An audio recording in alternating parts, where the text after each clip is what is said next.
Whether you're 18, 80, or anything in between, if you have a good idea and make smart decisions, you can make millions, and you can do it fast.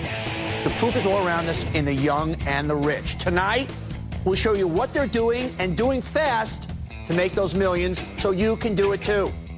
Take Ryan Blair. He's founded 6 successful companies, and he's only 30 years old. He's going to show you how to stop overthinking and start making millions fast. And then there's Ivanka Trump. Don't make the mistake of seeing her as born into privilege.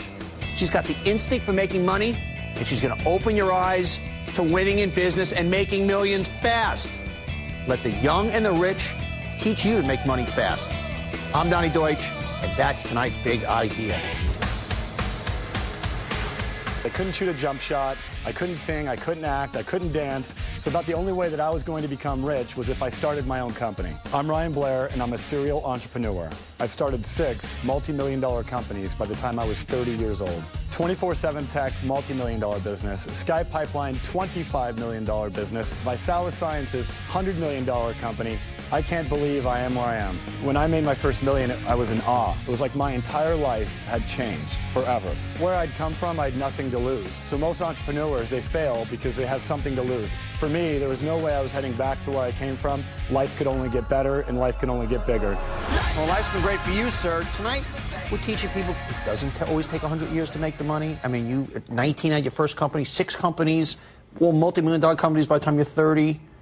How'd you figure it out? Where did this drive come from? Well, you know, first there's a misconception here. It's been 10 years of, 17 hours a day, 7 days a week. No shortcuts. So career-wise, I've probably done more work than most people that are 50, 60 years old. So there is no shortcut. Now, I'm lucky that I had the right mentorship, people to teach me things that, that you can't just find in business school. But growing up, you had anything but mentorship. No. Take me to life as a kid. Your story is a rough one. Yeah, I was raised by a single mother.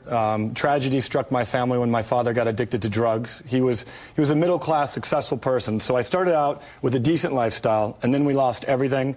Went to, in and out of the streets, in and out of foster care facilities. My mother struggled on minimum wage to raise me. And so I kind of had a bone to pick with society. I was really angry with everything that had happened to me and my mom, to losing everything, homes being foreclosed on. I lost everything and then found myself in a position where I had nothing to lose. What does it feel like as a 9-year-old, 11-year-old kid? They're foreclosing your home. You see your mom working minimum wage. You're being put in for any particular moment you remember where you go, this is I am never going to feel this again. There's one. My mom and I had fled from my dad because he was in bad shape and we were court ordered to flee. Otherwise, I'd be taken to foster care forever. And we moved all of our stuff into this new home, and I was so excited. It was a 1-bedroom home in a bad neighborhood, and we offloaded all of our goods, and then we went back for a second trip to get the rest of our stuff. And the people in the neighborhood saw us moving in, and they robbed us of everything. And when I walked into the home and saw that my prized possessions, everything that I had as a kid that I loved and adored, was taken from me, clothing, everything. I mean, I had nothing. And we called the police, and the police showed up, and they said, Ryan, you don't want to report this crime, because those people in the park will know you reported it, and they'll come back for vengeance. That was when I knew I was in a whole new world. How old were you at this point? I was about 13. I was about 13. When I saw the look on the police officer's face and he said, I really feel bad for this kid, that was when when I understood that it was different, that what I had was a lot worse than what a lot of other people had. And how about your dad on drugs? Any moment you remember where you see your dad just falling apart? Yeah, I remember a moment when he accused me of tapping the phones for the government. So he'd become paranoid schizophrenic because he had such an obsessive, situation with drugs that he accused me of tapping the phones, working with the government, and being some form of an agent or something like that. And that's when I knew I had to leave, I had to flee. So how does a kid who's 13, heading to foster homes, nothing, a penny in the world, mom on minimum wage, how does a guy like that give us the secrets to, by 19, starting his own business, by 30, having 6 multi-million-dollar businesses? How the hell did you do it, man? For one, I had to grow up very fast, right? So at 13 years old, I kind of had to be an adult. I had to fend for myself, and I had to take care of me first. So I became, a person who took care of myself first and foremost from a survival standpoint. So I kind of built these instincts, not realizing it. They were very suitable to entrepreneurship. Because, which ones? What are those? Well, really not being afraid, right? So in contrast to where I'd come from, where I was going was only going to get better.